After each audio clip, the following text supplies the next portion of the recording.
welcome everybody. So good to have everyone here today for this event. This is our second post-HSVP virtual event. My name is Clinton McDubus. I'm the one that has been sending everybody mails. So yeah, this is the first thing. We had the HSVP campaign. For those who don't know, that's the Healing Solidarity Virtual campaign. We had that in which we asked participants to, share with us what they do for their healing, what healing means to them, and, how they engage in healing solidarity. And so that's how this started. And after that, we moved on to have further conversations, because it's not just about sharing like that. There's a need to take on the conversations further. So the first event we had, that was last month. It was about the importance of intergenerational and collective healing in this age of polycrisis. We had Ayomide Olude and Adia Deniji in the event, where we talked about how, trauma can transcend generations, can go from one generation to the other, because when trauma happens, either individually or collectively, it leaves like an imprint, leaves footprints that other generations end up having to like deal with whenever the trauma isn't like handled and healed. So, of course, it was a very good conversation, but the idea is to keep on carrying on these conversations from, one to the other, on and on like that. So there we talked about that. We talked about, what trauma does to you, not just when trauma happens to you, but also what it does within you and how it can manifest across board, and all of that. But today, we're moving the conversation further. Today is about communal regeneration, breaking the cycle of collective wounding intergenerationally. So on this call, we have our three speakers, but I'd like them to introduce themselves by themselves. So let's start with Dr. Ifunanya. Yeah. This is just a short introduction. Yeah. Hello, everybody. Good evening. And thank you for having me. Can you hear me? Yes, loud and clear. Okay, thank you. So I'm a global health expert, a poet, an activist, a citizen of the globe, and I don't know what else to say. I go with she, they pronoun. And what else? I'm excited to be here. Yes, I have a medical background, and I'm very much excited for today's topic. Thank you. Right. Hey, Kaya. Hello, everyone. Good evening. My name is Aikioya Ataman. My pronouns are he, him. I am a community development expert, a human rights activist, and I'm excited to be here this evening. I'm passionate about the topic of mental health, and I like to see it being imbibed in the community. So yeah, thank you for having me this evening. All right. And Jennifer Samuel. Yeah. Okay. Are we not going to be seeing you? Where is you? We want to see you.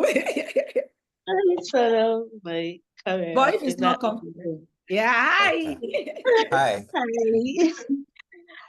Okay, my name is Grace Jennifer Samuel, but I prefer to be called Jennifer. My pronouns are she, her. I am a human rights advocate. I'm a lover of life. I think that's what I have to say for now, and I am happy to be here. Right. So I'm sorry, I might not want to turn on my camera again because I'm a camera shy. So if that's okay, then I'll be comfortable. That's fine. That's fine. That's okay. All right, thank you very much. Okay. Yes. All right. So let's begin with Dr. Ifunanya leading us through a breathing exercise, a brief breathing exercise before we proceed Okay, so I would prefer you to sit very comfortably wherever you are sitting, most, I guess, or lying, either way, but just get the body to relax. I want to say something about breathing. The thing with breathing is that it helps to relax the parasympathetic nervous system, but also help to relax the sympathetic nervous system and keeps the body in the present moment so that, you know, we are not in flight or fight mode or our mind somewhere else. So let's do this deep breathing. It's simple. We just take in, 4 times, and then hold for 5 and take out for 7. All right? Okay, let's go. 1, 2, 3, go. Breathe in. 1, 2, 3, 4, hold. 1, 2, 3, 4, 5, out. 1, 2, 3, 4, 5, 6, 7. In.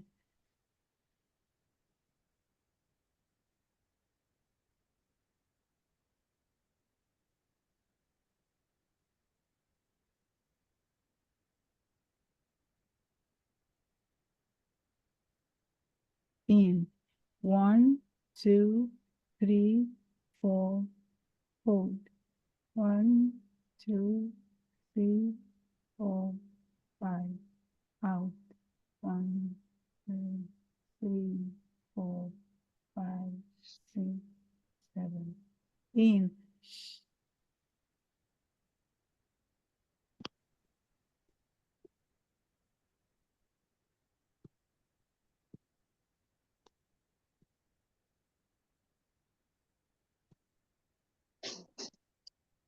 And the last one, in. 1, 2, 3, 4. Hold. Now release completely. Out, out, out, out, out, out. And then let's center ourselves. Feel our muscles, shoulders. Relax, relax, relax, relax. Flex your hand, your neck. Are you present? Are you here? Are you ready? Are you ready? Are you ready? Are you ready? Oh, yes. Okay, let's roll. Thank you. All right, thank you so much for that. And on that note, I'm going to start with you, since you're already right. So, first question, how have you noticed intergenerational and collective wounding manifesting in your individual and collective lives, in our collective lives, from your perspective? Yes, thank you so much for this question. And it's quite very easy from my perspective to say that I have noticed the collective wounding, both individually and collectively. The first one I will describe from a personal point of view. You know, my relationship with food was coming from the heels of having to lose my voice. As a child, I've always wondered about the frequency of eating. It was too frequent for me. But I was a child and I lost my agency to my caregivers because they couldn't fathom why you shouldn't eat.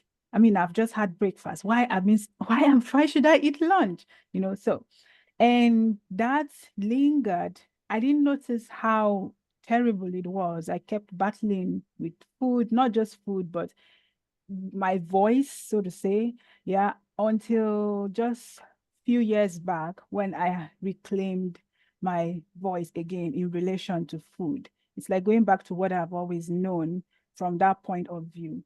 I mean, they didn't do it out of spite. It was because that was what they knew, right? But regardless, it was hurtful to me as a child, as an individual, but as an adult, I had to heal and go back, to what I've always known. And collectively, for example, if you look at our memes and stereotypes, have you listened to the stereotype of a typical African parent? it's easy for you to see where the wound is and how we continue to, perpetrate this circle without even realizing that it's an injury. Take, for example, the stereotypical African mother, when they make the video of it, or make fun of it and say, oh, your mother can be sitting right in front of the television, watching the television, right? And then you're somewhere upstairs and she calls you, hey, my child, come here. Then you leave everything you are doing, come running down, and she says, give me the remote. And then she gives you the remote. And it might sound like, yeah, but that is obedience. You have to obey your parents, you have to be whatever. And then we forget what just happened. Now, this is a person, an individual who is probably doing whatsoever, who knows, there on their own, right? And then the mother calls, or the parent figure calls, or the caregiver calls, and that individual is expected to respond immediately, leaving everything behind, regardless of what they are doing, to answer the call. In an ideal world, where does that happen? Even in the emergency world, in the hospital, emergencies don't happen like that. I mean, even if it's a life and death matter, but it has never been a life and death situation, other than the response of, some kind of trauma that has come as a result of something that has happened in another generation that require them to promptly answer. And yet, here we are with no need to promptly answer, continuously, promptly answering. But what it does is that we lose our voice in that time.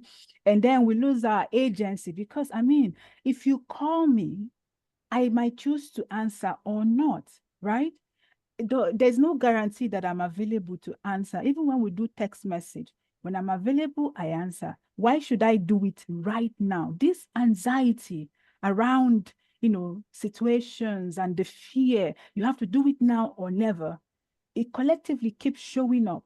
And for me, it's a lot of wound and injury that need to be healed, but at first it needs to be recognized before it is dealt with. Yeah, that is a solid contribution and something that I can relate to very well. I completely understand you. In fact, I think over the years, I've developed an anxiety for WhatsApp and all those apps. And I intentionally don't have notifications because I want to be able to respond in my own time. And I think this is something that has flowed from different situations. Ikeoya, what is your take on this question? Thank you, Dr. Ifunanya, for your solid contribution. From my own end, I'd first like to define intergenerational trauma, or what it means in that sense. For those of us that might just be joining us and may not know what we're talking about, we're talking about intergenerational trauma. It refers to a wounding or a trauma that is passed on from one generation to the other. And we are talking about how it affects us as individuals and how it affects us collectively. In answering the question, I would like to like us to mirror Nigeria.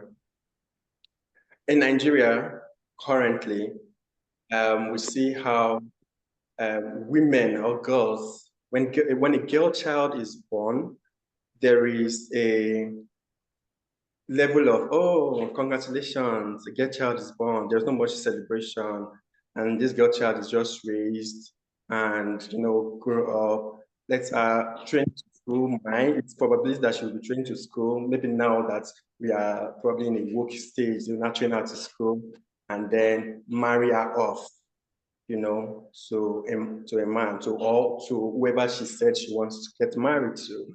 But for the boy child, when the boy child is born, we have a lot of celebration. We are pouring powder, and this child is being treated like gold, like a raw egg.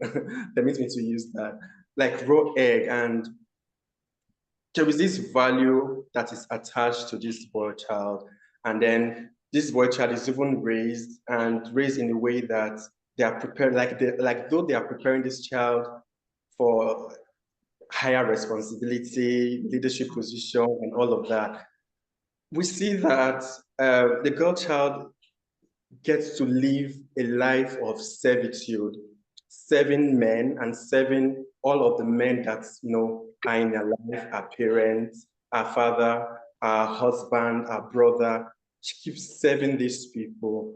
And it just doesn't end there. When they grow older, we see that they are automatically like the caregiver for their aged parents. Like it's their responsibility because they are female, right? And it doesn't, and we see how these women in turn give this same kind of training to their daughters, making them know that, or making them feel like they have to, serve their husbands, they have to live for that. All of their living, all of their essence is towards the man. That is one. It's even evident. So we also see that when a parent dies, in the eventuality that a parent dies, inheritance are mostly to the male child, without female having any inheritance for themselves. And when these women get to, create wealth for themselves by themselves from the scratch and eventually die, this wealth now is also inherited by their male children. And this cycle continues to the generation. And we are one, and we see something, we refer to some women that, that are kissing the butts of men. They see men as their Lord and personal savior. We refer to these people as patriarchal princesses. But we need to first understand that these people are, they've been traumatized. This is a notion that has been brought down to them from their parents. And it is something that has been, passed on from one generation to another. And they will still go on to, pass this kind of knowledge to their children. Also, in terms of, in Nigeria currently, we also see how in political positions, we have very low representation of women.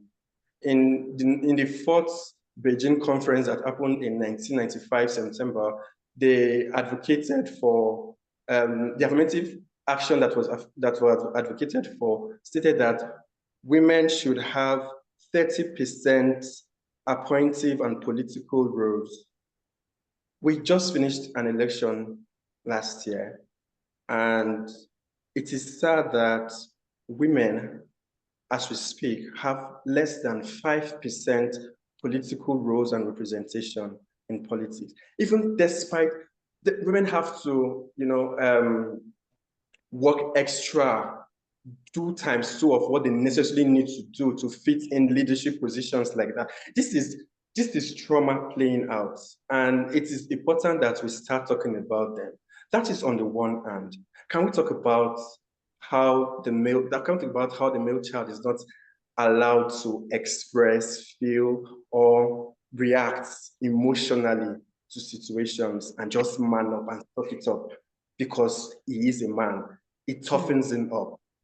And in eventuality, he loses a loved one or something, is going through a hard time. He's unable to talk about it because talking about it is regarded as weakness, or talking about it is regarded as he's not man enough to, So you're not allowed to cry, you're not allowed to express emotions publicly.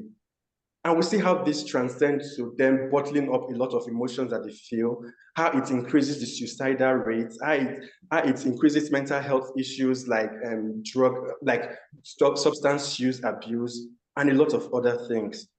Or do we want to talk how we as Nigerians or as children, we were brought up with tough love in the sense of discipline, in the sense of correction. We are not, the language of love we heard while growing up is, come on, go inside. come on, go and wear your clothes, or come on, you know, it's either they are spanking a child, they are raising voices at the child, or, you know, it's these things come up, and how it surfaces is us trying to please whoever is around us, become people pleaser, trying to live up to their expectations, trying to, you know, we are unable to even give the love because we never received this love. We never received that kind of kindness. These are things that we see in our day-to-day life, and it's evident around us. And I'm glad we are having a conversation around this now, and I hope that it doesn't end here. Thank you. Yeah, thank you for that. This is very profound as well, because further to that, we have situations where kids grow up and they are separate. They don't want to really like connect with their parents. I think this happens a lot with fathers and kids, especially because they are so absent, or it's almost like a dictator is coming home. So everybody goes to hide and stuff. And this has been a conversation on social media in recent times where like, why don't you have a relationship with your father or something like that? And it's like, oh, when the father comes home, everybody goes to hide. There's a problem, obviously. And the father is only manifesting the same kind of trauma. Probably, if you check it, father also dealt with a father just like that. Probably said, I'm going to be different. But then these things end up manifesting, and it just goes on and on like that. Because when you experience something like that and you don't deal with it, you will end up doing the same thing, perpetuating the same thing, and you know it goes on and on and on like that. Jennifer, can we hear from you? Okay, thank you very much. Just like the other speakers have said, trauma becomes a repetitive cycle passed down from one generation to the other, particularly when the original cause itself remains unsolved. Okay, so I'm going to use myself as an example, family-wise, you know. So growing up, my mother didn't want me to have friends who are either Yorubas or from the Niger Delta and all that. So, you know, I felt they were bad. I kept trying to avoid them and all that. So it took so many years later, I had to confront her one day and like, okay, why don't you want? Because if I bring this person, I mention this person in Yoruba. If I mention this person in Yoruba, why are you only making friends with Yoruba people? And you know, so I now had to ask her, why don't you want me to have friends with people from this region? And she was like, when she was in school, this Yoruba person that was her roommate did this to her, and the other person too did that to her. So since then, she vowed not to have friends she vowed not to associate herself with people from that region. Okay, so now she's trying to pass her own trauma down to me. So it took a lot of talking to myself and all that, and I went all out to become friends with these people. Okay, so now imagine if I was this child that, you know, listened to my parent, my mother, like I didn't want to know the root cause of why she didn't want me to make friends from people with people from this region. I would just sit down and say, oh, I don't like Yoruba people. Why? I don't know. I have no reason for not liking them. In fact, recently we spoke, she called while I was at work and she spoke with my colleagues and she said, all your colleagues are Yoruba. I was like, I can say we don't forget that. So you just laughed about it. So these things, they manifest in our everyday and they become patterns of fear, mistrust, and even silence. And it even results to hate. You see this person not liking this person for reasons they don't know, because their forefathers told their father this, and their father passed it down to them, and their father passed it down to them, and their father passed it down to them, and they are also passing it to their own children. So it keeps building that way without not knowing the real story or having what would I call it? educating yourself or making research to really know the root cause of why this person is trauma to you. Anyway, we don't know that it's trauma, but it's just what my father said and what my uncle said that is working for us. Thank you very much. Yes, thank you so much for that. This is something that also has been a recent conversation across social media, because sometimes we always say that we are taught to dislike certain people from this tribe or that tribe. Tribalism is taught. Nobody comes out hating a set of people, but you're in a family. And I remember personally that there was this story I heard at a time about someone wanting the child to marry from somewhere. And this person brought someone on and said, no. The person had been taught to not even associate with those people, but the person lived amongst them. Naturally, something like that can result. And when we dug deep and deeper and deeper, we found that it was just one incident that happened with a cousin where there was a family issue and something like that. And this person decided that everybody from that region, and then this person tried to pass down that trauma to the next, on and on like that. And it's such a problem as well, because when you've not attended to that kind of trauma, when you've not healed from it, when you've not addressed it and said, okay, why do I feel this way? And why am I painting everybody with this brush? This is one person. This person is human. Let me deal with it. Let me resolve this. Then you won't get to pass it on to your children and all. Because even sometimes these things that we're passing on, they are not, it might not even be conscious.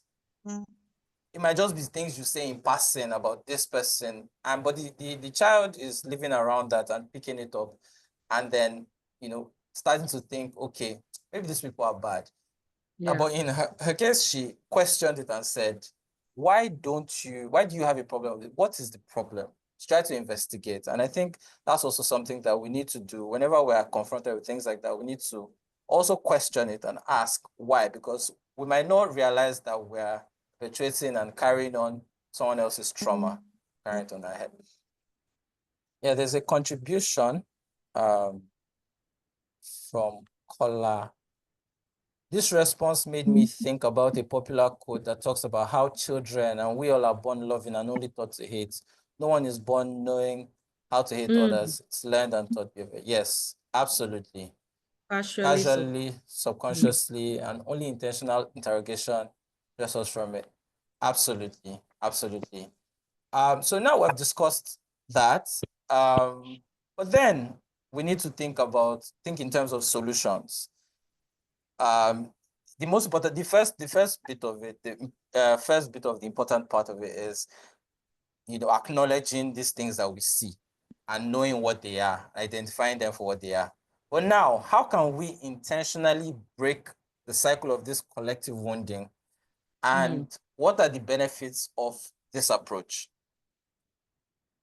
I'm going to start with Dr. Ifunanya again.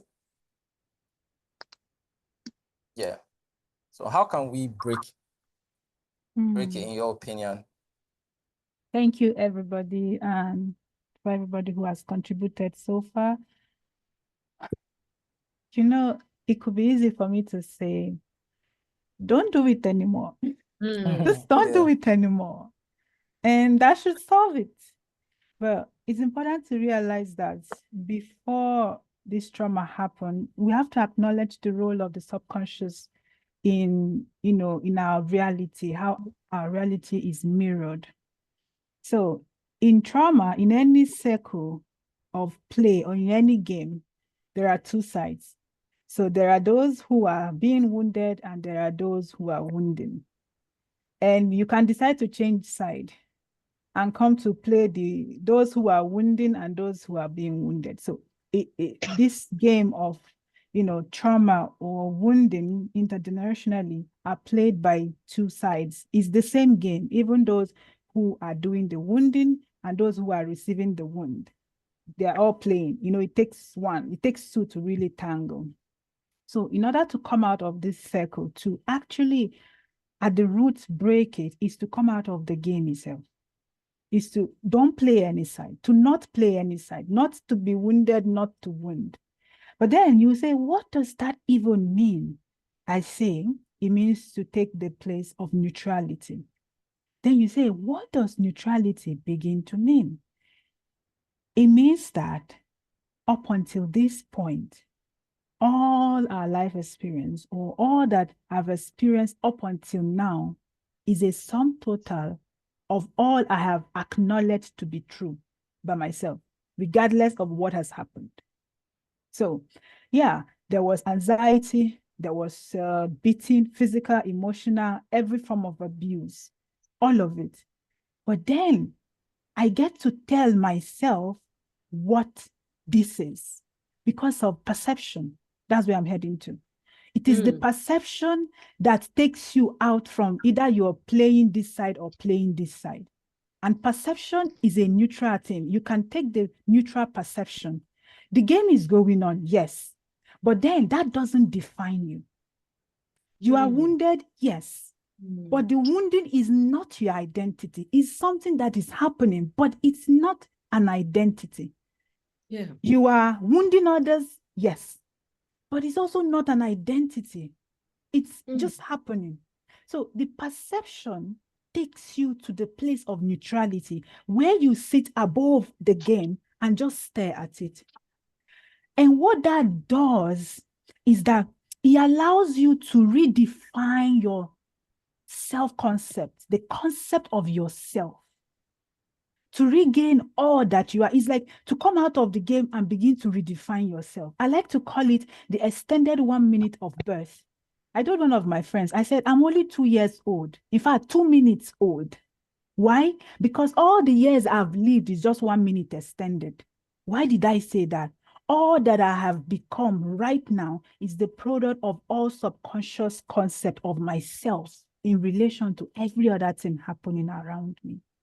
So I never stepped out of that minute, regardless of how long it has been. Even if I've lived up to 50, it's still 1 minute. So I'm saying, let the 1 minute be over. And how does it become over? To redefine the whole concept of the self. Now, take yourself out of the whole game, the whole identity. It was never an identity. It was never you. Yeah, you are not Nigerian. You are not a boy. You are not a girl. You are not this. You are not that. You are not a child. You are not a parent. You are not any of all of these things. Now you have the singular chance to redefine yourself. How does that happen? Subconsciously, I must say that is the easiest one. The easiest one is to go subconsciously, because no matter how you try to take action, if it's not backed up by your subconscious content of what you've agreed that is true, then you revert back to it. So you start to examine externally of you, the things that are happening around you, but don't identify with it. Like, it's not an identity. You are an observer. You have your notebook. You're observing. Ah, B happened. Okay. C happened. Ah, D happened. Okay. Where is it coming from? You are scientifically observing like an experiment that is happening around and within you. And when that is being done, you begin to see the dots. It will start as a point at different spaces. And so you begin to see the line. What is leading to what? Ah, that is how it happened. I must say that personally, like a few days ago, I had this moment of, it was anger mixed with many emotions. Why? Because I finally now discovered that at the beginning of life, in life itself, I always had choice. I always had a choice, but I've always felt like I didn't have a choice. There was so much unspoken obligations, that's things that you have to, you should, you must, you can. And all of this, nobody ever said it, because they seem very good. These are not bad things, or that you must, you should, you could. No, these are very perfectly wonderful things. But now I look back and I'm like, because I've stepped out of the 1 minute, extended 1 minute, I look back and I felt this sadness because I've always had a choice. I had an open check. Why did I choose to put 1,000 euros there when I can put 10,000 euros? So deeply, if you ask me, how do we break this circle? We have to start individually, because you know what? There are things that will be happening. I will only perceive it based on my own perception of myself. We should know that the lens in which we see the world is my personal lens. People go like, let's be objective. There is no objectivity, actually, because everything is so subjective based on the lens in which you see it. So if we are going to break out of this circle, we need to be able to be critical of the circle without being too involved in it. Therefore, we have to withdraw the identity of it. This wounding, let's take out the identity. Either side, take out the identity, stay on the neutral ground and observe. Observe, note, write, jot, paint, anything that you can do to catch all the points so that you see the big map. And as the map is clearing, you'll be, you start to breathe. You start to say, oh, no, that point connects to this point. I always feel that at each point here, I don't want to repeat a different shade of the same gray. And that's why I'm saying this, that we start subconsciously. Because even a lot of our trauma, we don't even recognize it as trauma yet until we begin to look deep, without the need for judgment. In this part, we don't need to judge ourselves, regardless of the role you are playing in this game of collective wounding. It's just to observe, very scientific. Observe, note, observe, note, and then the points will arrange themselves. And before you know it, you are out of it. You are out of the extended 1 minute. Yes, you're out of the extended 1 minute. It's correct. Stuck to my head. OMG, this is mind blowing. Yeah, Yes. so I just have to voice out. Thank you. Yes.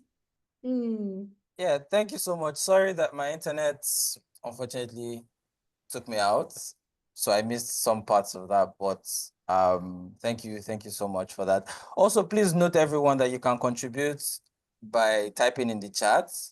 As the speakers are making their points, you can contribute, you can add your own points, can ask questions as well, just anything, any contributions you have thus far.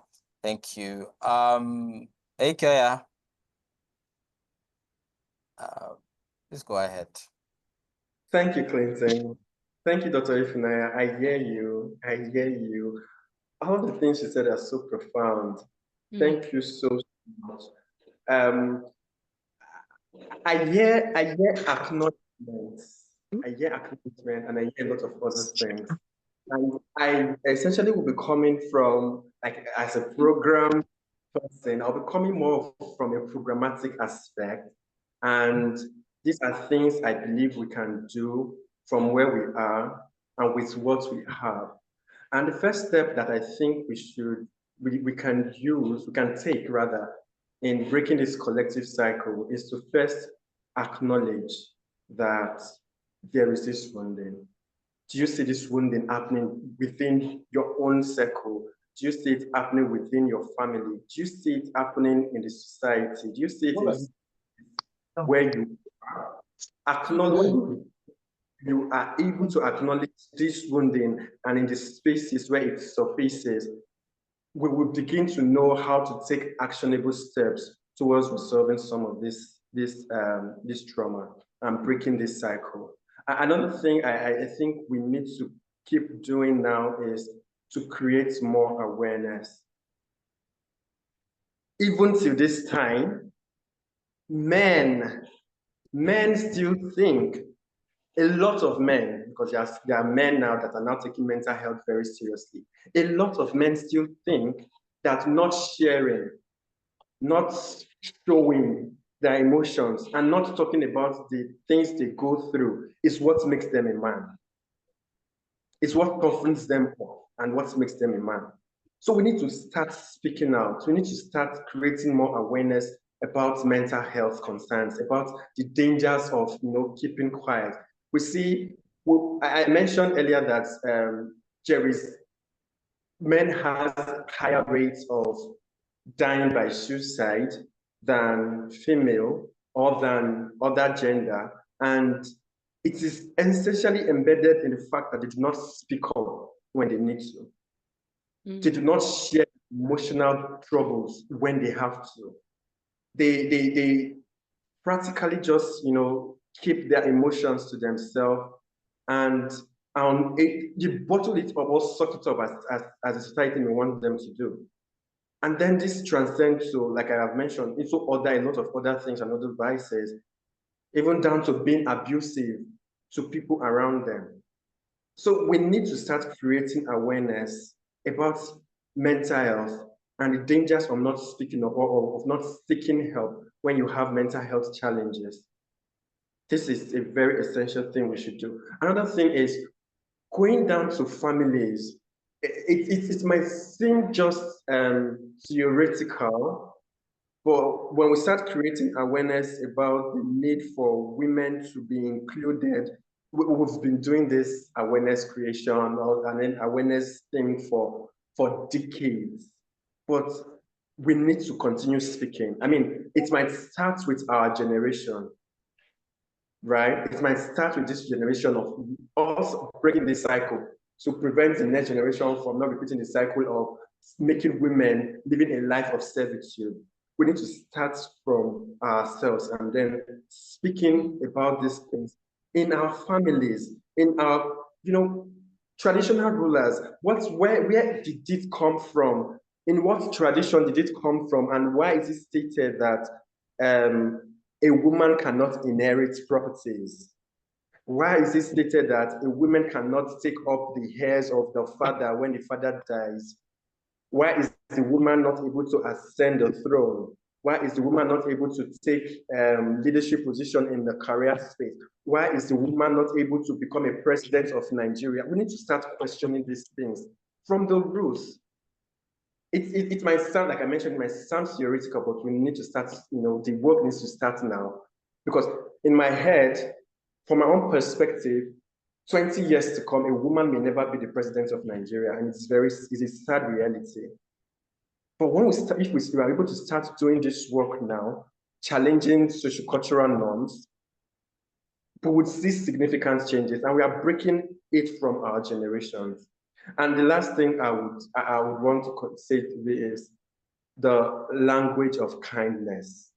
How we are having new parents springing up. We are having, we are youth, or there are youth among us that wants to be parents. What language of love do we hope to communicate to our children? Is it the same type we were raised with? Or are we changing this? Are we changing the narrative with us? Are we starting with us to break this cycle? We need to start, imbibing most of this. It's not about just talking. I mean, we might talk a lot here, but it goes beyond talking. It requires being practical, being kind, how you show love or you show kindness to the next person, how you show kindness to yourself even. Because if you are not able to even show kindness to yourself, you can't show kindness to another person. And whatever kindness you are showing to the next person is just performative and it's temporal. So we need to be very deliberate in how we interact with the next person, how we are looking to bring up the next generation into this world with the kind of love that we didn't have, the kind of love that is genuine, that is pure, that is wholesome, and is holistic. Thank you. Yeah, I really like that comment about questioning, because we've been taught here to not question things. In fact, if you grow up inquisitive or at least questioning things like, why is this so? They shut you down so quickly, and it's almost like they remove the defiance and that inquisitiveness from you as you grow up. And one example I'll give is, it's a personal example, just to contribute this. So in my village, we forbid certain things. Nobody knows why. If you ask anybody why, they can't give you the answer. But we just forbid it. We don't take snail, for instance. We do not eat snail. But I had to do, because... Please, where's your village? We must probe. But it's just, I've always been like that. There's another thing I grew up with, where you cannot sleep on the same bed with someone and someone's leg is where the person's head is. It was such a big deal for my mother. She walks in, she sees me and my brother is probably lying like this, I'm lying like this. She's like, oh my God. I'm like, what is the problem? So I kept asking, why? why is that a problem? Like, what is the issue? She never had an answer. She just knew that this is abomination, this is wrong, this is, and I always ask that even the things that for instance, the snail one, you probably look back, if you poke and keep poking, you probably find out that maybe 100 years ago, 2 people died on the same day in the village. And they found that the thing that they had in common was they both ate snails. So they decided that snails are now the enemy. And then they pass it down. So the first time they pass it down, someone questions it. Why? Oh, this is what happened. But as time passes, nobody knows why anymore. They just know that this is what we do now. And it ties into what Ike was saying, like, oh, women don't inherit anything here. Why? That's a tradition. Don't question it, just do it. But we need to raise our kids and raise the next generation. It doesn't even have to be your child. Like we always say, it's the community that raises children. So we need to pass it on. You need to be able to ask. And when people ask us as well, when younger people ask us, we need to be able to be open-minded and ready to respond in kindness, to the language of kindness, because sometimes we're just so dismissive, like, why are you asking me that, and all of that. Especially for children. Yes, because they will always ask. That's what they're going to do. But when you keep shutting them down, at some point, they realize that maybe asking is a problem. So they stop asking. No, they do not even just tell us not to ask. They beat some of us for asking why. Yes, for asking. So you are beating, you are saying that disrespectful and all of that. Yeah. Yeah, absolutely true. It's just yeah. So Jennifer. Sorry, there's some contributions in the room, in the chat. Okay. Before we move on from it's to Victoria. You're talking about the snails. No. Caller says that's not always easy to do, but that's one of the keys to exiting the matrix, sitting above the game, and that's responding to the language of kindness. And Victoria says, even when men speak up, the generational expectation that men should not speak up has caused men to face further trauma response and mockery for speaking out. Their mental struggle are used against them, causing more trauma. We can do a lot when we not only speak to those persons suffering from intergenerational trauma, but also speaking to those about us perpetuate this trauma, and those who just quietly watch what goes on. I believe that when we choose to keep quiet, you have chosen the side of the abuser and the perpetrator. Yeah. And then Doug says, let's start practicing what we preach. Individualism and more proactive mechanism should be imbibed. The popular matrix is ask as you shall find. The popular matrix is ask and you shall find. Maxim. Yes. Oh, Maxim. Sorry. The popular Maxim, sorry, is ask and you shall find. I saw matrix from Caller's contribution. Go on. Yes. All right. So, Jennifer, can we hear from you? Okay, thank you very much. So a lot has been said from both speakers, like Dr. Ifunanya said a lot. So for me, I think we can start by education, because like others said, most of these traumas being passed down are not known. Okay, so not until recently, some of my experiences, I didn't know they were traumatized till I had my first healing section with Dr. Toyin. And, when it was time for sharing and all, they just started pouring out, like it just started coming, and I realized that some of those things unconsciously we act on those trauma on our own without knowing. Like sometimes you just snap at every little thing. You just find yourself snapping for no reason. At the end of the day, you sit down and okay, why did I behave this way? And you don't know. So when I had that first healing section, I realized a lot. I learned a lot, and anytime I go home and my mother and I are having some conversation, I sit her down, and I talk to her about some certain things. and her perception has been changing. So I feel we need to educate our own parents, maybe the generation after them, because this generation we are becoming very resilient and open to learning, so they learn a lot. And that is why most times they don't allow whatever is being said to them. You can't tell a young person now not to do anything without him questioning you why he shouldn't do it. But in our time, we were not able to do that. So I think we should keep educating. We cannot stop educating. We should keep educating the past generation and even this one coming up. Then if we can have space to have dialogue to continue this education, I think it goes a long way. So I want to use a project we did in my office for a case study. So we're trying to do inclusive healthcare curriculum for marginalized communities. So we went to schools, like we went to so many universities, Then at the end of the day, we had some of these doctors and medical nurses and other mental health practitioners, come for this project. And at the end of the day, when people were telling some of their stories and when we were talking to them about some certain things, they were shocked, like, I don't know this.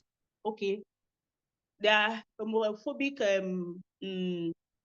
nature or idea comes from what somebody has said in the past that they did not even investigate, queer people are this, and queer people are this, and they just continue with that thing, and it kept going. So, but when we brought them all into a room, and it was a lot, and they saw a lot of, and most times they'll tell you queer people are broke, lazy ass people, and they saw a lot of community people who were doing so well, and at least were able to change their perspective about that. And I'm sure that going back, they are going to educate their other colleagues about what they learned. So continuous education, open dialogue is a way to go. Thank you very much. Thank you so much for that. For that to point about even educating our parents, I've had to, I think I've done work on my mother over the years, and it's not immediately apparent. So I think we should give them grace also while we're doing that, because sometimes they're carrying on so much that they've experienced over the years. So it might not be immediate. It might be frustrating trying to educate them and you're getting a lot of pushback. But trust me, my mom always argues with me when I'm trying to educate her about something, maybe a wrong perception that she has or something like that. In the moment, she's going to respond like, no, she's going to be very, resistant to it. But what I noticed is that she always goes back to think about it. And she's not going to tell you you are right. She'll just start moving with the new perception. And then one day you're just going to notice that, oh, she has changed her mind about this. She doesn't see this that way, but she will never tell you because, of course, she feels like a younger person cannot be right. That's her own perspective. As far as she's concerned, she's the one that has all the knowledge. So she will not acknowledge it to you directly. But over time, you're going to see it that, okay, she has changed the way she views this particular thing. So I think in doing that, we should give grace to them because that's what they've always known. And it's harder to change the older we get. So, but sometimes those changes happen. They just won't acknowledge it directly. I think we have a contribution from Bennett. All right. Which ties to our last question, actually. I love the contribution. It's a question. Yes. Okay. It's a question. It's a question that ties to the last question. I really like it. Okay. Given how easily even the best of us can be deeply influenced by intergenerational trauma, how can we build resilience, develop healthier emotional responses, break the cycle, and begin healing? Okay, let me take Chooks as well. I believe that learning doesn't end and mustn't be formal. Let's avail our minds and keep reaching out with new ways and methods. So for the question that was asked, given how easily the best of us can be deeply influenced by intergenerational trauma, how can we build resilience, develop healthier emotional responses, break the cycle, and begin healing? I think that even ties into like my next question, which is, what are the healing practices to incorporate into our lives and community? And how can we go about achieving this? I think it ties in with that. So, Dr. Ifunanya, let's start with you. Let me start with answering, I guess, a part of Bennett's question, which is how to build resilience. In healing healing intergenerational trauma, I like to look at it as a marathon, not a sprint, meaning that I want to distribute my energy evenly, regardless of how long it will last, right? So, and how do I build resilience? I build resilience by balance. And balance for me means different things. For example, distance. There's sometimes I give everybody distance. I bless them with my distance, with my absence. And in those times, I know that I don't have a lot of energy to engage, you know, whether it's education, whether it's just you mirroring to me the things I don't want to see anymore, or the things I've understood, but I don't want to see it anymore, but somehow I'm still focusing on it mentally. So I give everybody distance. I distance in whatever form that makes sense to me at that point, because I need my energy. And then again, I remind myself that in case of emergency, as they say when you fly, right? In the case of emergency, put on your own oxygen mask first before you consider putting on any other person's oxygen mask. I remind myself of that. And therefore, I always center myself. Like I put myself on the pedestrian, not any other person. So I check in with myself all the time in order to build this resilience. I check in with myself. Another thing I do is observation. Like I can't stress how important observation is. You know, somebody has said that one of the greatest form of intelligence is observing without judgment. So, and when in my observation, when I observe myself and how I react, now I'm heading to that, how to develop healthier emotional response. When something happens, I take a deep breath. Sometimes you hear me say it out. If you breathe, that's the first thing I just say. If you breathe, then I breathe. And then I'm looking at it. There's no need to respond. Why do I do that? Because I know that I'm healing from anxiety. I'll tell you that growing up as a child, I grew up in high anxiety situation. So that anxiety impacts everything around me. And therefore, I consciously go in reverse. Even if that thing is emergency, I will not respond. Let that emergency come. Let it hit. I won't. So I go like the opposite of it. That's the brake. I put in the brake before I respond. Sometimes I just respond even without realizing it. And then in the process, I'm realizing, okay, that's how it happened. Then I do what is called mental rehearsal. I go sit in a quiet place, and then I replay that scene again in my head. And when I replay the scene again in my head, I respond with the way I would have wanted to respond to that scene. You know why? Because your brain cannot tell the difference between imagined and real. So if I'm imagining it and whether it's happening actually, the brain can't tell the difference as long as I'm doing it with the feelings, right? So, and then the breaking of the circle, I energize myself and build myself within communities that can understand. But there is something about within communities that I tell myself every time, that I have to represent myself authentically. And authenticity for me means that I'm not asking for your validation, but I'm going to speak my opinion if you ask me. And I'm going to hold the space for you to speak your opinion if you want. And we're not looking to agree, but we are looking to find a win-win for both of us. So I don't need you to compromise whatsoever. And I would not expect me to compromise whatsoever. I will just be here. This is what I want. This is what you want. I know we are capable of finding a win-win in this situation. So that's how I build community now, because I don't have the energy to max anymore. You know, it's tiring. I've done it for this extended 1 minute. It was so stressful and I don't want to do it anymore. And that's what I put on the table and say, here, this is it. Let's see what you have, right? And in that way, gradually, initially, it was funny because I'll just it's like I come out of myself and I'm looking at myself respond. Some days especially at the beginning, there was always panic, like the fear of, oh, nobody's going to talk to you ever again. And then I'm like, okay, what's the worst that can happen? But the funny thing is that the more I represented myself, the more I had people who valued what I was saying, not what I think they expected me to say, which was a win for me and a win for them because they get to meet the real me and I get to meet them however they want to present themselves. And other practices that I've done, like I said, I was dealing with high anxiety, is therapy. I'm telling you, I went for therapy, complete circle therapy. I did therapy. I did yoga, yoga for trauma, like it's a type of yoga specifically targeted for trauma. I did that also. I did my complete circle. Within those time, I started to learn the impact of how the body reacts. You know, the body have memory of all this trauma, of behaviors. It's in the cells. It's not just even in the head, it's in the body. So you can trick your body by relaxing deeply.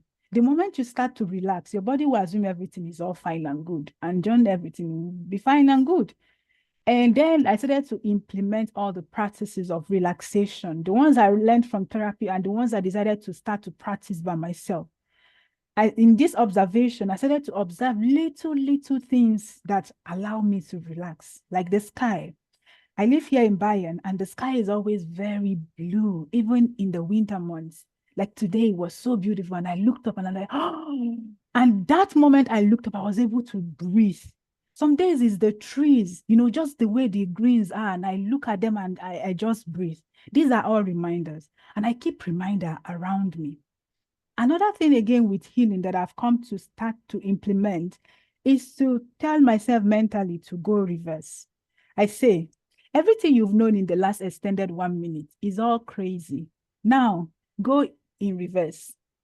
Meaning that if they say eat before you sleep, I will sleep before I eat. If said jump before you eat, then I will eat before I jump. And that applies to even my relationship with the grooming of women versus men. One day I said, wait, hold on. Why are men groomed differently than women? Because I was looking at the economic privileges that men tend to enjoy and women don't tend to get it. I'm like, look at it. Men and boys and girls go to school. The girls are groomed that after this, your education, you go and take some kind of job that require social service, all of those things, nothing in leadership, but it is that you remain bendable somehow, then you look for someone that will marry you. And then, but men or boys go to school and everybody is like, go for it. You have a dream big. You want to do this. You want to do, yes. I'm like, that means we have to go in reverse. And what did I do to myself? I started after school. I said I had a dream. Whether nobody supports things that actually, again, I come from caregivers who don't care about the gender thing, so it wasn't anything. But I said I had a dream to myself, because even when your immediate environment does not pressure you, the society around you can pressure you. Yes. And then I said, I have a dream, I have a dream, I have a dream. The boys around me are saying, I have a dream. I say, yes, I have a dream, I have a dream. You have a dream, you have a dream. We're going. And the girls around me are getting married and settling. And I'm like, no, I have a dream, I have a dream, I have a dream, I have a dream. And one day I realized that there was always the fear, like the girls, don't buy car. If you buy car, who will marry you? If you build mansion, who will marry you? And then I realized something, that on top, you see, on the pedestal, there are people there. There are people there. I'm like, even if I get to that top and there is only me there, I shall be happy, satisfied all by myself with my dreams and everything. And then I decided to go in reverse. I'm like, reverse for girls grooming, reverse. Go in reverse, go after your dream. After you've settled in your dream, then decide to consider if you want to get married or not. Then decide to think if you want to have children or not. It's not a given. It's not a matter of course. So these are the things that I did for myself. And let me tell you what it has done for me. Somehow it kept me away from a lot of things. I don't have a lot of, pressure coming anymore, because initially distance. If you pressure me, I give you distance. If you pressure me, I give you distance. These are for my immediate family members. And that distance helped me to allow me to build up to this point and then begin to heal. I didn't know that I was going to heal. It was, but I had to, because it was important. My body started to change. Trauma can really weaken the body. It can, it can make it sick. And I didn't realize that. So even the chest pain I used to have started to disappear when anxiety started to disappear.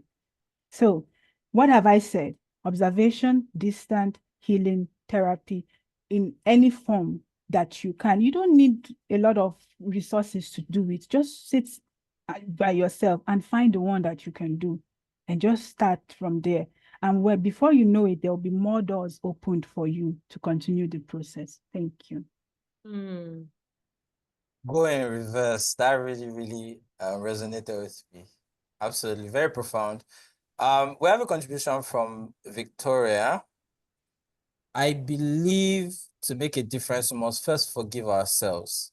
We are on a mission to end intergenerational trauma while fighting the trauma within us. We are set to break traditions we have been conditioned to follow while fighting ourselves not to conform to these norms.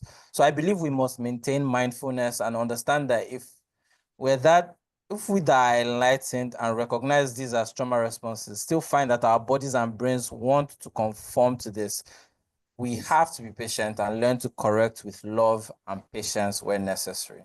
Very, very, very profound. Ekioya, yeah, I saw that you, I think your internet locked you out, but did you get the question though? Yes, I do. Okay, all right. And I want to first acknowledge that Dr. Ifunanya has practically said everything, but will contribute to what she had said. And thank you again for your contributions, Dr. Ifunanya. And thank you, Jennifer, for all of your contributions. And our guests, thank you so much for being patient with us and hearing and contributing to this discussion. In addition to all the things that Dr. Ifunanya had mentioned, I would like to say that self-awareness is very key. When we need to get to a level of self-awareness to know that we are dealing with a trauma or to recognize the trauma we are dealing with.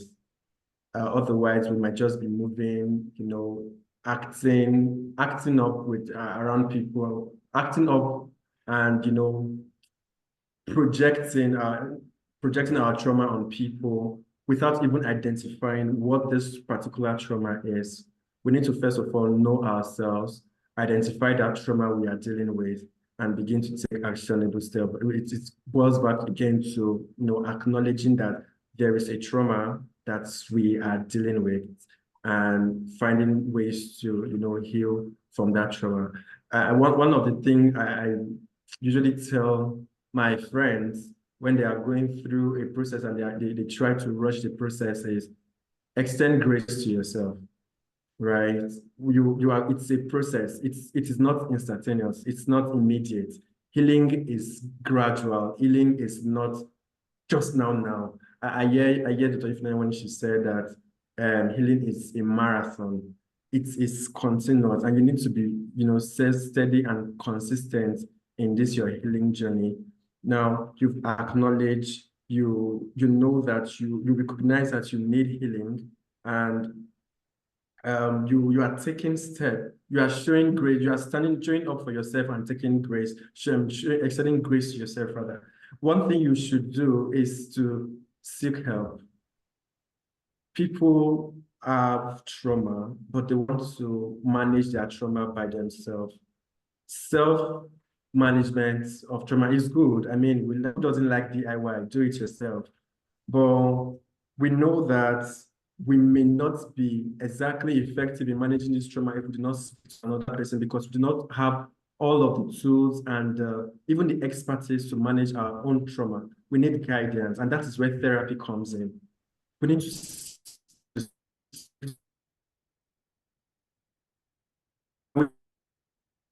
before we know that therapy is not accessible and affordable.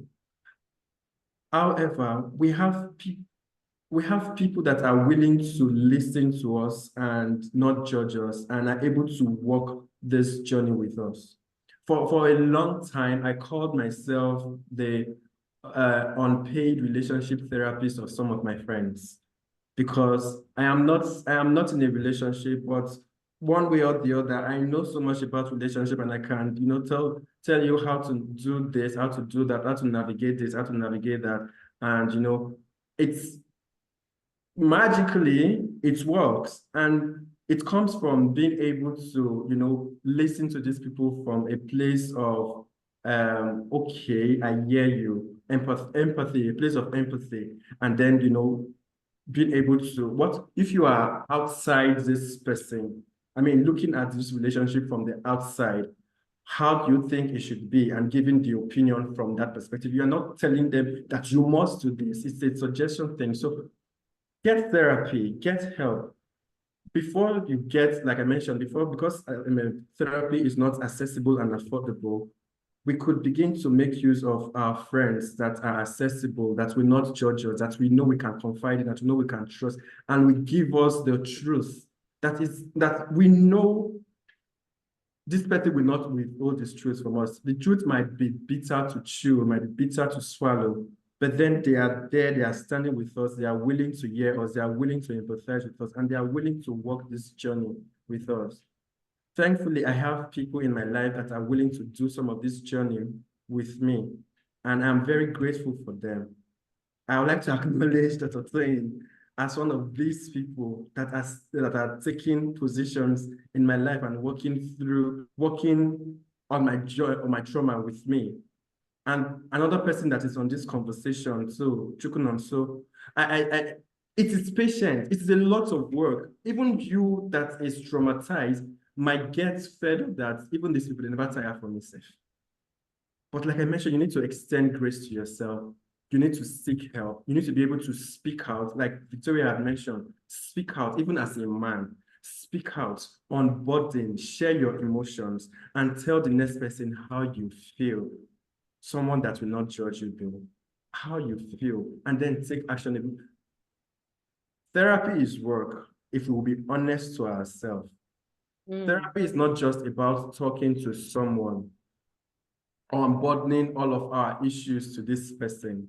That is not what therapy is all about. Therapy is unburdening all of your issues to this person, and this person showing you, where these things are.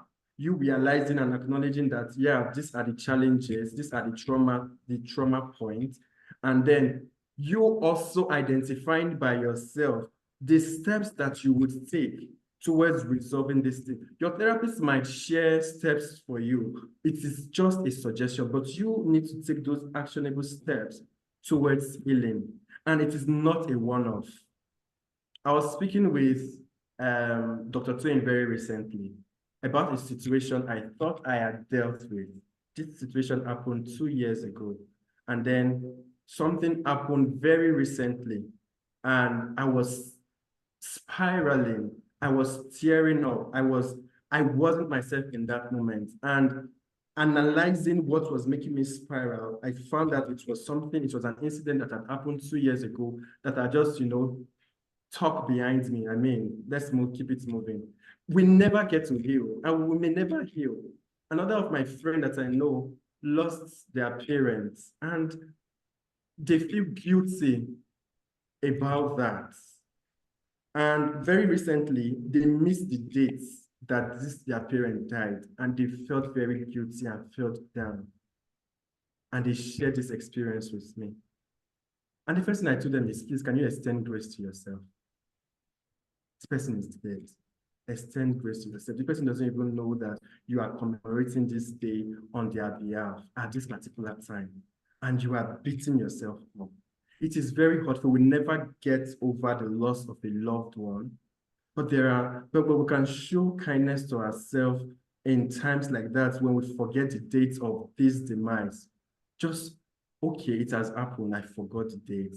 I give myself grace. moving on, what do I usually do to commemorate this day? Can I still do it another day in commemoration of this day and still feel at peace within myself? This person was practically down the road there, and I hope that what I had said to them really helped them at that moment that they needed it, and I gave them a shoulder. I mean, that is the most I could do. I also learn not to hijack other. You are also true. You might be traumatizing yourself. There are a lot of things we could do. We could practice meditation. We could practice storytelling by telling our stories of how we are journeying. We see the significant progress we are making on our healing journey. It's essential to document some of these things, share our story, and also, gather people together, even in Ubuntu circles.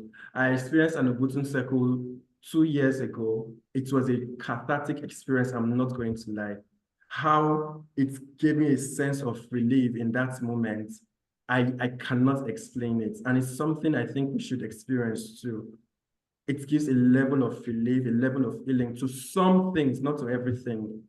I would end there for now and allow my other colleagues to speak. Thank you. All right, thank you so much for that. On the awareness point, there's something I always tell my friends, and something I discovered for myself. I realized that whenever I didn't understand something in my life, I don't understand why I feel this way. I don't understand why I'm sad. I realized I could draw a straight line to my childhood. Like something happened in childhood. I can't understand why this happened, but if I go back and I think through it, something as simple as just a smell. I remember there was a time I remember that there was a particular sound in songs that used to get to me and make me an emotional wreck. I didn't understand why. Any song that had that kind of sound, and I'll just suddenly enter this mood. I didn't understand what was happening until I sat down one day and started thinking back to my childhood, certain parts of it, and I finally hit the point. And it was, I had a neighbor, and the sound is like a Fuji sound, Fuji. I had a neighbor, every morning, he used to come out to wash his car while I was waiting to go to school. He would just come out to wash his car and he would be playing those songs over and over and over and over again. Every morning, it was entering my head. But I connected that sound to some trauma that happened around that time to me. So I didn't know why the sound was making me a wreck until I thought back to it and I realized that, oh, this sound is tied to some trauma from my childhood that I didn't even remember until I sat back to think about it. So I always say sometimes you might not understand why some things are happening or why you feel a certain way, but just try to look back on your past, possibly childhood. Childhood holds, because that's when we're like an empty canvas and things just, come. And most times we don't even remember or realize the connection. But yeah, very, very great points by Kaya. Fantastic points. Thank you so much. So we have some contributions. David Benson says, yes, we have to build a culture of trauma care and therapy into community practice. Tom Collar says, Kaya's first point really hit home for me. I only recently came into awareness that there are things I needed to heal from, trauma responses I needed to manage better, but I didn't even know what exactly was wrong. I couldn't name the things, I couldn't identify the things, and I kept trying, kept working on myself, and I didn't even know what I was working on. Okay, sorry. And I didn't even know what I was working on. So something was covering it, so I'm trying to go back. Okay, yeah.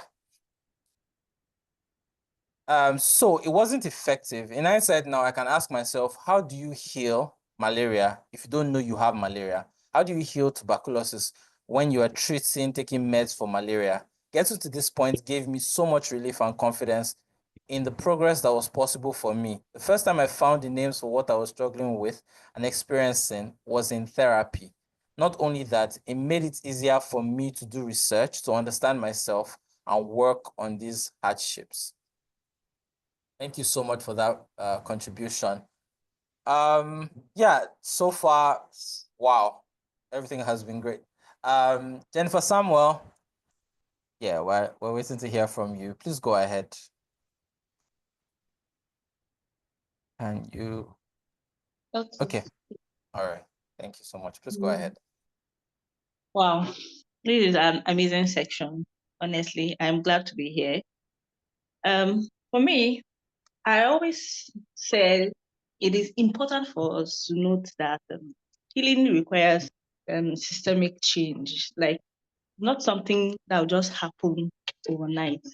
And it starts by us identifying that trauma and accepting that, yes, we are traumatized and we need healing.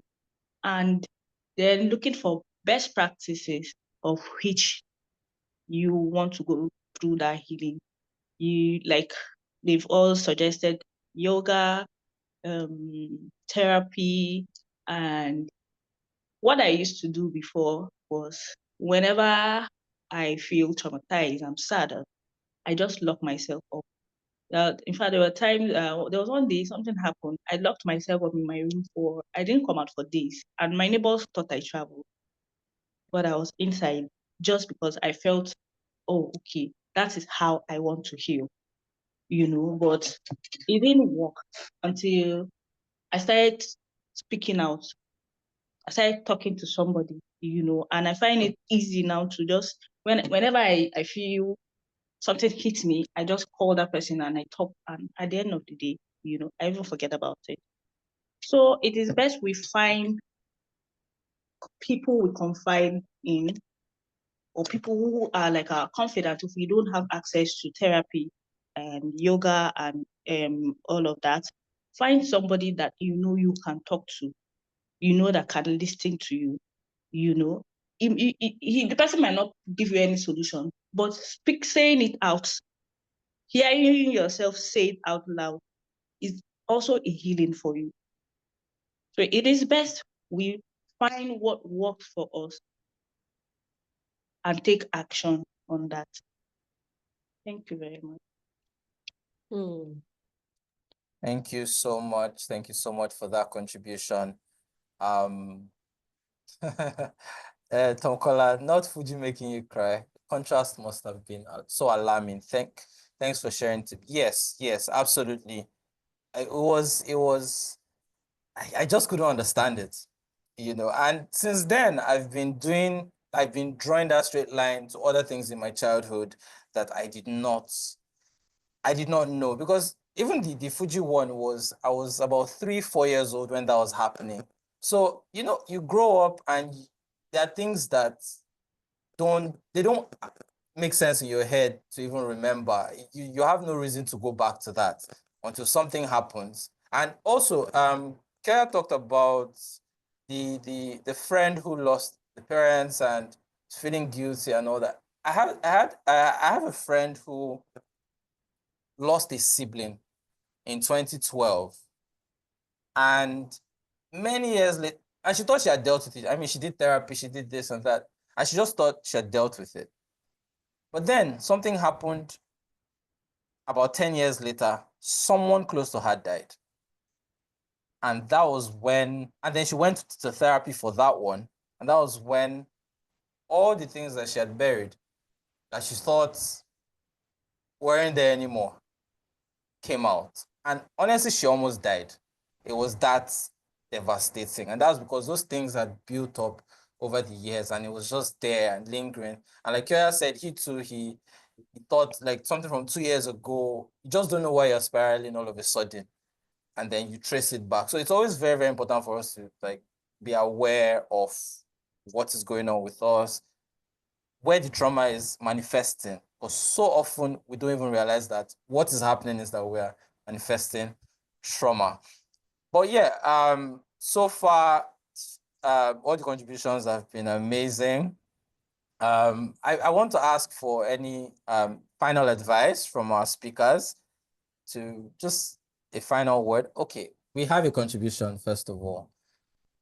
Tom Collar, the cathartic release, if talking, just talking, as simple as it is so powerful. A problem solved, shared is a problem half solved. I can never overestimate the effects of just sharing in safe spaces with safe people. Thank you, Jennifer. Yes, also that as well. In our previous event, I contributed something about what I do with my friends. I have a community, a little community of just 4, 5, 6 of us. We meet the last day of every month. Every month. We've been doing it for 2 years now. Last day of every month, we just go to one person's house and we're just there. And I found that that helps me a lot. Sometimes I get to share. Sometimes we are just watching movies. We're just having conversations, just gisting, just talking about our lives. Well, that does a lot for me because every time I go there heavy after dealing with everything from the month. And then when I'm going home, I find that I'm lighter. Just being around those people, just being in that safe space where I don't have to be vulnerable. Because as you know, in Nigeria, we're always guiding. Nobody really trusts anybody, right? But it's very important to have people that you can be completely vulnerable with and you don't have to be watching your back, and all of that. So very, very important. I feel like that's something I recommend to everybody. Even if it's 2 people, even if it's 1 person, someone that you talk to end of every month or something, at some point in the month, you just have that person around you, you're having conversations, you're just talking, you're just relaxing, just in a space where you don't have to think about your life, you don't have to think about anything, and you can just be free. Sometimes the cinemas, that's where I'll go to the cinema hall. I always say that I live my life at the entrance, and I'm a completely different person when I enter into that dark room, and I pick my life back up when I come out to the door. So things like that also you can do. Just having that safe space, having friends, having people that you can share with, very, very important. So I'll go back to our speakers for any final word before we close out. So Dr. Ifunanya, we'll start again with you. Seems like there's an order. Thank you. Yeah. Thank you, everybody, for being present in this vital conversation up to this point. There is something I like to mention before I give my final piece, which is, is a question, I want to leave you with a question, which is, what is your highest perceivable force, energy, or being? What is your highest? I don't mean middle, I mean your highest perceivable force. Why am I asking that question? Because your highest perceivable force, being or energy or anything you want to call it, influences how far you can go with yourself, whether in healing or in picking up or redefining yourself. If your highest perceivable force or person or being is not as high as it should be, maybe it's time for you to change the parameters, elevate it higher. Because if we're truly going to heal, then it means we are ready to embrace all of us, all that we are. And I can spend hours describing all that we are that we've not even talked about. So what we are, it's beyond anything we can describe. And finally, I want to say that in the course of this healing, for me personally, I've experimented with different things because I wanted the one that is sustainable. When I mean sustainable, I mean something I can do longer without being tired. So one of those things is affirmation. Now, let me talk about affirmation, which is repetitive affirmation. How do we learn? I mean, for those of you that can ride a bike, how was the first time you tried riding a bike? There was fear. Would I fall? Would I not fall? Will I break my leg? Will I not break my leg? But when you've done it 1, 2, 3, 4, 5, 7 times, 8, 1 week for 1 month, even now you can ride bike without thinking about it. Why? Because it has become ingrained, not just consciously, but subconsciously. So affirmation, which is a repetitive one, just something. When I'm talking about affirmation, I'm talking about it in the new defined way. your new concept. In this healing, we are saying we've acknowledged the old, we are done with the old, and here comes the new. But what is the new? Now, for me, it was an open slate. I was given an open check again to decide how my life should go. And with this open check, I am not going to write 1 million euros. Sorry, no. I'm writing monies in trillion. Did you give me an open check? I'm going to use it. And that's what I see now that life has presented to me in the course of this journey. Repetitive affirmation. So what do? Repetitive affirmation. I have different forms of it. I have the verbal form. I start first of all to sit and reinvent myself. New self-concept. I reinvent myself. I like to have it verbally, one. I like to have it written down. For me, it's like seeing it in picture-wise, in written form, typed or written with my handwriting. And then I repeat it over and over again. I make a routine out of it. What I do currently is that when I wake up in the morning, I have 40 of them. I have a new 40 affirmation all written out. I wake up in the morning and I go through it. There are 40 of them. And since I started it, now I have mastered like about 25 of them without even having to look at the book. So because I've been doing it over and over again, right? I do it in the morning first thing, and before I sleep, I do it. I repeat it 5 times. This is my own, what I do, right? That's the verbal one and the written one. I also have affirmation that is in form of voice, because for me, hearing, it's important. It's one way. I like it as a passive thing. It's my new background music. So when I'm busy doing my things, doing my daily runs, I have my headset or earpiece going on, very low volume is playing. Sometimes it's subliminal dependent. Sometimes it's just with some frequency is imbued with frequency. So it's just playing passively in the background. I'm not paying attention to it. But because consciously I'm not paying attention to it, but subconsciously, my subconscious mind is paying attention to it. I'm redefining everything I've known, every concept, every idea, everything down to the food. And over time, I see my behavior change. Why am I saying this? The first time I tried it was with confidence. I was trying to build confidence. And I wanted to do it very passively, like it would just come natural to me regardless. I've always known what I want to do, right? I knew that I was intelligent even before I knew I was beautiful. But the confidence to say the things I want to say was always lacking, because sometimes I feel like, they are going to laugh if we are too idealistic. All of this, many reasons why I shouldn't say what I want to say. And I started to do this thing with confidence affirmation. I am confident. Everything I'm saying is confident. Remember, my affirmation goes with the present moment, not a will, can. It's always I am, I can, I doing, like right now, I know, I see, I love, all of those things right in the present moment. And let me tell you, a month passed by. Remember that this affirmation was going, I didn't pay attention anymore to whether I had confidence or not.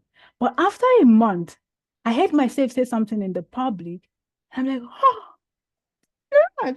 And before I realized it, confidence was just pushing everywhere it was just oozing out. I'm like, this is just coming so natural. Like it came so free, so natural. I wasn't even thinking about it. And I was getting it reflected back to me, where people say, oh, that was good. This one, I'm like, what have I said even? But yeah, confidence was showing up because it was passive. So somehow I like to encourage us to seize the subconscious mind. It's one of the biggest tools we have. If you sit down and ask yourself, what did we learn in school? Let me tell you, sincerely, we learned nothing. In principle, all that we know now as adults, we already knew it as children. But what we did learn in school is the stifling of our creativity. Do not talk, you do not know the answer. There is only one teacher who knows the answer, and therefore that teacher knows it. How? Meanwhile, in the workplaces or in general life, one person does not know the answer. Everybody's answer is allowed. It's only in the school system that we do not have to open our book to write exam. Yet, you'll be given a project and you consult everybody that you can consult. So the school system wasn't anything that taught us anything but to lose ourselves the more, lose our creativity, our imagination, and all those curiosity. So and it didn't happen consciously, it happened subconsciously. So subconsciously, we can take back all that we are, our power, our self, our idea. There is no limit, truly. There is no limit. The only limit that exists is the one that you've imposed by yourself unconsciously, the one you've agreed to be true by the society, and you are participating in it. So if you did not take anything today, remember that you have a subconscious mind. And with that, you can shake, move, uproot, redo, rebuild, reclaim, and be everything beyond anything that you can be. Thank you. Thank you so much for that. Tom Kola is asking if we have a recording. Yes. You're going to be able to rewatch this on our YouTube. You can still rewatch the first event as well. This will go up on YouTube, so you absolutely can rewatch this. Because yes, so many gems have been dropped here today. And me, I'm going to watch it like 20 times before this week is over. So yes.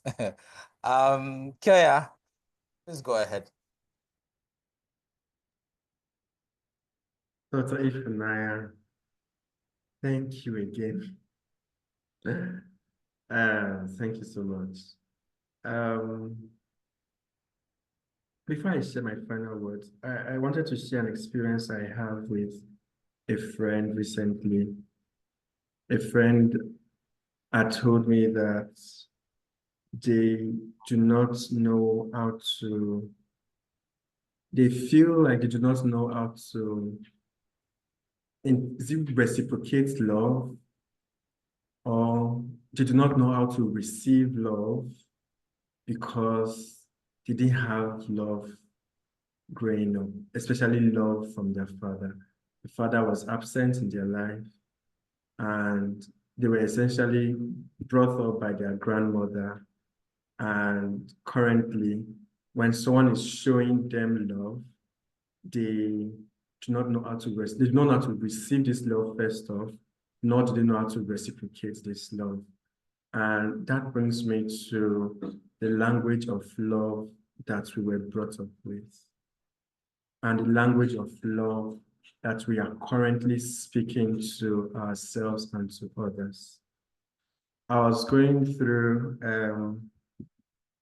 when I was preparing for this panel session, a friend had shared a post by Viola Davis to me on Instagram, and I wrote down the content of this, post, because it kind of resonates with some of the things I shared today, especially in terms of the love language for our children, the love language for the young ones, the love language that we were brought up with, and the love language we are now speaking to people and that we hope to speak to our children.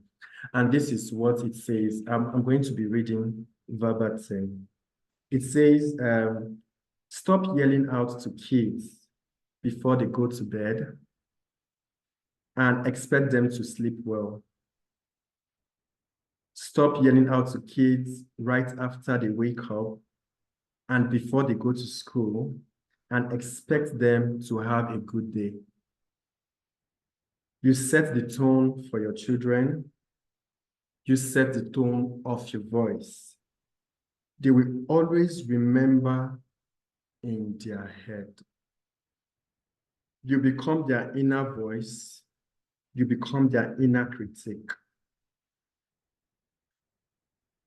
Please speak life, speak love, speak bravery, speak kindness, speak hope, speak wisdom, speak truth, and most of all, listen to your children. Our elders or our parents and older siblings never got to listen to us. And it's reflecting now of how performative we are. We are trying to outdo ourselves. We are doing so much so that whoever is near us can listen to us. And it's as if we are doing so much. Because of how we were trained or how we were brought up with harsh words and kind words, we cannot even show kindness to ourselves. We cannot even extend that same level of kindness to others. And we see in social media where a little, action from a child, people that is being posted on the social media, and then people commenting on the post are saying, just use one slap to redirect this child or reset the brain of this child. And, we see how wrought the use of an item and the use of, substance like stick, like cane, like something, just disciplinary tools that people understand as corrections to young ones.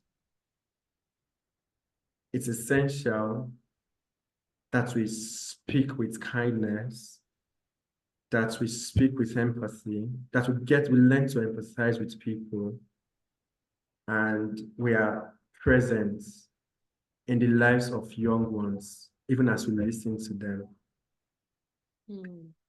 Also, if you are a man in this space and you still imbibe with the ideal of not speaking out or showing emotions makes you a man, you need to unlearn that and begin to speak up and begin to take your mental health more seriously and begin to share with people that care. Because there are actually people that care about you, but you are not speaking up or you are not reaching out to these people. You need to learn to speak up. You need to learn to unburden. You need to learn to share so that you can heal. People are present in your life. Sometimes I believe that people are present in your life for some reasons. For some reason, it could even be to traumatize you. But you need to know why some persons are in your life. So for some reasons, it's to help you walk through your healing. And you need to know who is present in your life for what purpose. I would like to say more, but I think we have said a lot today, and there are a lot of things we have gathered, and I would like to stop here. Thank you very much for this opportunity to share. Thank you so much. Thank you so much. Very, very important contribution there. Tom Kola says, I look forward to living in a world where healthy parenting, as it's called now, is the norm versus the current norm of physical abuse as parenting. Absolutely. I think that so much more kindness. There's so much that kindness can do, just even in the language we use for the people that we love, the people that are coming up around us. So, so important. Jennifer. Okay, so a lot has been said, and kindness is very, very, very, very powerful. It goes a long, long, long, long, long way. So we need to keep preaching kindness, because some people have been traumatized to the point that they don't even if they want to, they don't know how to be kind because of experiences, that they have bottled up. So that's a lot. And then from Dr. Ifunanya, I picked a lot from your word of affirmation. These are things I take for granted, and I think I'm going to start doing that because it's going to speak a lot. Okay, so I want to leave us with a reminder that healing begins with courage. The courage to confront our history, to confront our past, and to reimagine our future. Because if we don't do that, healing cannot take place. We have a powerful sense of resilience. So let's channel that into breaking this circle of pain and embrace diversity. We can create space where our voice matters. Healing isn't just personal, it is a collective effort. If I am healed today, I can extend that healing to another person, and it travels all the way down. So we need to heal for a better future, and we need to heal for us to reimagine our future and create a future that we want, to break the past trauma we had experienced. Thank you very much. Thank you so much for that. Healing begins with courage. I'm absolutely going away with that. Tom Collar says, if I heal, I can help others heal. That's the quote. Put in that, yeah. So I have about 10 minutes left to close this out. In fact, less than 10 minutes, to be honest. So I want to take two contributions, voice contributions from our guests. So please just indicate by raising your hands if you'd like to speak. I need just two. Is there anybody that would like to speak before we close this very, very amazing event? Please just indicate by raising hands if there's anybody that would like to speak. No? Nobody? Okay. Looks like nobody wants to speak. So, yeah, Dr. Twain, I think caller raised their hand. Okay. I think I just saw it. Yeah, no, that was the last. Okay. Would you like to speak or? Looks like your network is. The network is shaking.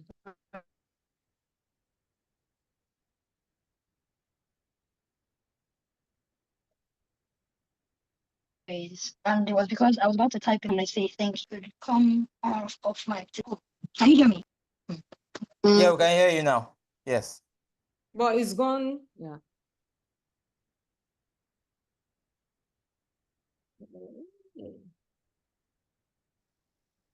Okay, so I think I might be back, but can y'all hear me? Yes. Okay. Yes. I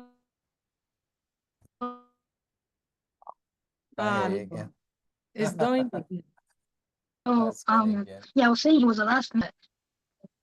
I already say thank you, and then it occurred to me that I can come off mute to say thank you. So thank you all so much for this event, for this panel. Thank you, Dr. Tori. Thank you, Dr. Ifunanya. Thank you, Kioya. Thank you, Jennifer. Thank you. Thank you.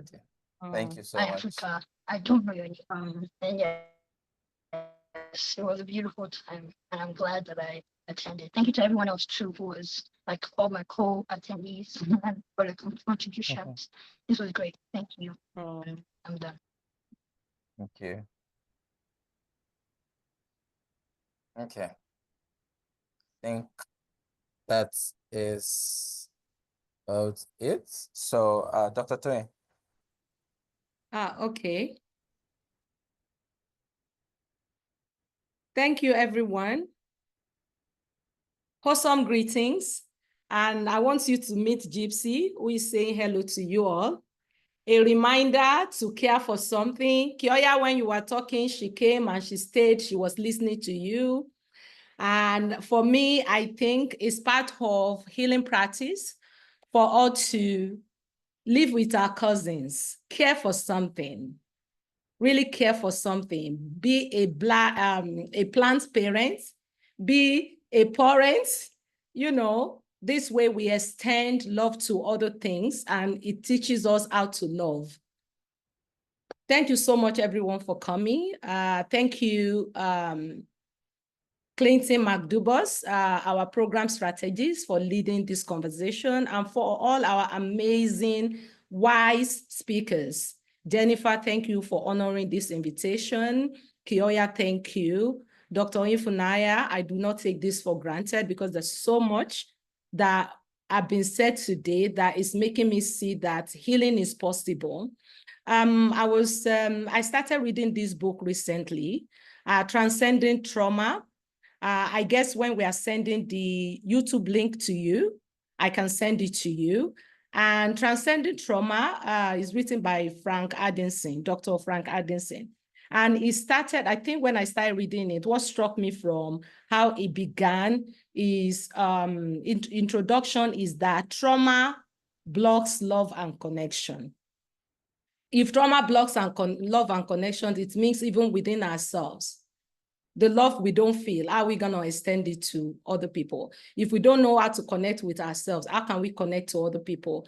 And this is intergenerational and it's deeper than we think. And you can see it in all the conversations we have today, from the contributions in the chat room, from our speakers, from our host, that this is really deep and more work is needed for us to really do the work of living a life that is interconnected, that is joyful, that is loving, that is not laced with oppressions, you know? And I hope that we believe in ourselves, that we have the capability to do so.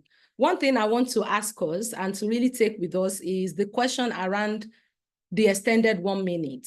How do we step away from the extended 1 minute individually and collectively? And I think there's so many answers that have been given, but we need to reflect on our own to see how we are taking our healing journey in this way, healing journey forward in this way. And for me, I think 3 things stand out for me that I've been thinking about around stepping away from this extended 1 minute individually and collectively. One is to be intentional about how we go about healing ourselves and our community. We have to be intentional. And another thing is we have to embody the healing. It's one thing to logically speak about it, to kind of fantasize about it, to want it to be something we see in others, but it has to begin with us. We need to embody this healing by using all of these holistic tools that have been mentioned, are the ones that we're discovering on our own, and seeking help when we need it to be able to embody this healing going forward. And because when we do that, the third thing that I have in mind will happen. We will reciprocate. It will be reciprocal. It will be mutual. It won't be like what I've heard Kioya talk about, how we can traumatize each other or hijack other person's trauma, and we don't even know we're doing that, or we project on other people what's going on with us. When we embody healing and we are able to make it reciprocal, it becomes a language that our DNA is speaking, that our body is speaking, our cell is speaking, and it's spreads in the community. And I hope at some point you will be able to come to one of our physical events where you can experience Ubuntu Healing Circle that Kioya mentioned today. I really want that to happen. And I think Jennifer mentioned it in our conversation as well. And I would love you to know that what ìAfrika focuses on, that we're still doing, is holistic well-being of Africans. And we are centering care practice and trauma healing to transform relationships, cultures, and systems, because it's in every air we breathe. And we want to do this together. And this is why our communities are very important to us, the queer community, the feminist community, and we want to extend it to other places. And I hope you will be on this journey with us.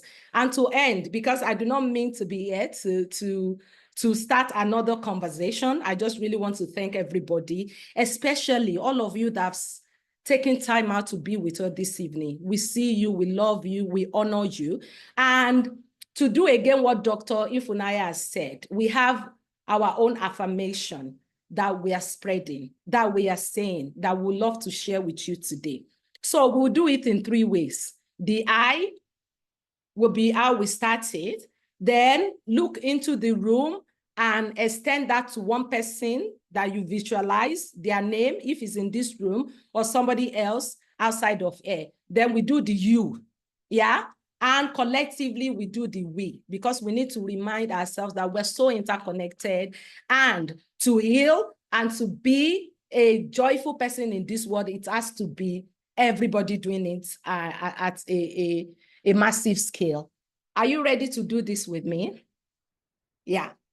So, I am enough. You can open your mic. Yeah. So we all, yes, repeat after me. I am enough. I am enough. I am enough. I am worthy. I am worthy. I have what it takes.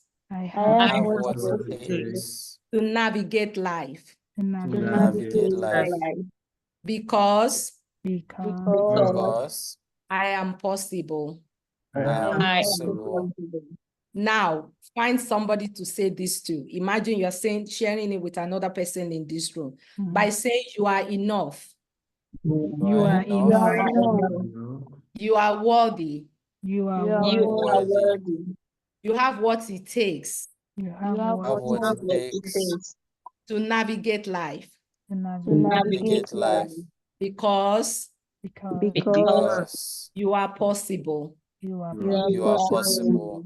And let's engage in a group hug. Just imagine we are in a group of hug right now.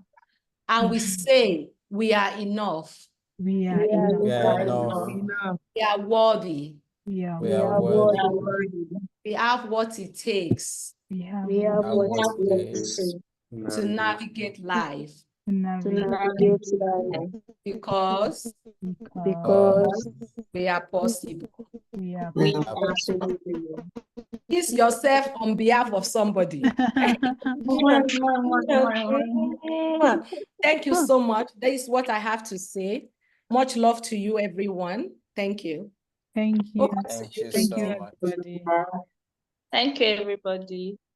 All right. Thank you so much, everybody. Remember that we're going to send this out to everybody who attended. We're going to send the link to you so you can always go back to watch it. We'll send you a mail. And we have another event coming up next month. Just look out for that mail. We're going to send out mails as well to inform you about it. So thank you so much for joining us today. Thank you so much. And have a wonderful evening, depending on where you are anyway, the afternoon, but rest of the day. A wonderful rest of the day. Thank you so much. Thank Have you. a wonderful. Thank you. Take care. Bye, everyone.